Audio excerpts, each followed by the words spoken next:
ಕೇಂದ್ರ ಸರ್ಕಾರದಿಂದ ಇದೆಂಥ ಧೋರಣೆ. ಗಣರಾಜ್ಯೋತ್ಸವದ ದಿನ ಕರ್ನಾಟಕಕ್ಕೆ ಅನ್ಯಾಯ ಆಗಿದೆ. ಕರ್ನಾಟಕದ ಟ್ಯಾಬ್ಲೋಗೆ ಅವಕಾಶವನ್ನ ನಿರಾಕರಿಸಲಾಗಿದೆ.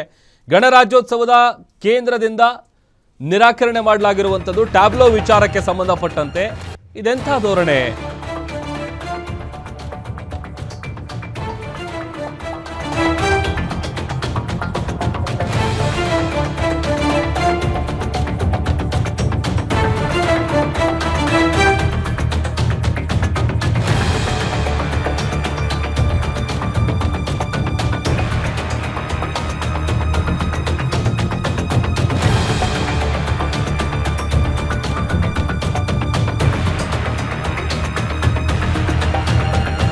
ದೆಹಲಿಯಲ್ಲಿ ನಡೆಯುವಂತಹ ಗಣರಾಜ್ಯೋತ್ಸವ ಪರೇಡ್ಗಳಲ್ಲಿ ಹತ್ತಾರು ಬಾರಿ ತನ್ನ ಸಂಸ್ಕೃತಿ ಹಾಗೇನೆ ಪರಂಪರೆ ಪ್ರದರ್ಶಿಸಿದಂತಹ ಕರ್ನಾಟಕದ ಸ್ತಬ್ಧ ಚಿತ್ರಕ್ಕೆ ಈ ಬಾರಿ ಅವಕಾಶ ಸಿಕ್ಕಿಲ್ಲ. ಮಿಲೆಟ್ಸ್ ಟು ಮೈಕ್ರೋ ಚಿಪ್ ವಿಷಯಾಧಾರಿತ ಸ್ತಬ್ಧ ಚಿತ್ರ ಪ್ರದರ್ಶನಕ್ಕೆ ಅವಕಾಶ ಸಿಕ್ಕಿಲ್ಲ.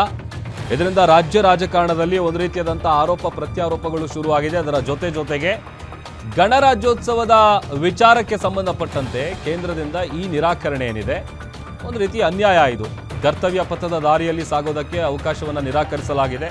ಈ ಮಿಲೆಟ್ಸ್ ಟು ಮೈಕ್ರೋಚಿಪ್ ಟ್ಯಾಬ್ಲೋವನ್ನು ಸರ್ಕಾರ ರಚಿಸಿತ್ತು. ಬೇರೆ ಬೇರೆ ರಾಜ್ಯದ ಟ್ಯಾಬ್ಲೋಗಳಿಗೆ ಅವಕಾಶ ಸಿಕ್ಕಿದೆ. ಆದರೆ ಕರ್ನಾಟಕಕ್ಕೆ ಅವಕಾಶವನ್ನು ಕೊಟ್ಟಿಲ್ಲ. ಕೇಂದ್ರ ಸರ್ಕಾರ ಮಾಡಿರುವಂಥ ಅನ್ಯಾಯ.